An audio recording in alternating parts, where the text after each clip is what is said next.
আসসালামু আলাইকুম বন্ধুরা, সবাই কেমন আছেন? আশা করি ভালো আছেন। অনেক দিন পরে আসলাম। দেখুন কি সুন্দর নদীর আইকর মাছ, নতুন পানির মাছ, প্রত্যেকটাতে ডিম আছে। অনেকে বলবেন যে ডিম হলে মাছ টেস্ট লাগে না, কিন্তু এই আইকর মাছের প্রথম প্রথম যে ডিম, সেই ডিমের টেস্টও বেশি থাকে। আজকে দামটাও একটু বেশি। এই কয়টা মাছের দাম হচ্ছে আপনার 380 টাকা। এখানে 1 কেজি মাছ আছে, 380 টাকা কেজি ধরছে আমাদের স্থানীয় নদীর মাছ। সবাই কমেন্টস করে জানাবেন এই আইকর মাছ কে কে খেয়েছেন, আর আপনাদের এলাকায় কার কি নাম। ধন্যবাদ সবাইকে ভিডিওটি দেখার জন্য। দেখুন তাজা আছে, এখনো কান লড়াচ্ছে। এই যে, বুঝতে পারছেন কি না, এখনো কান লড়াচ্ছে।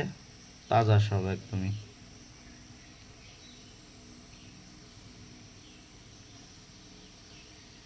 ধন্যবাদ ভিডিওটি দেখার জন্য।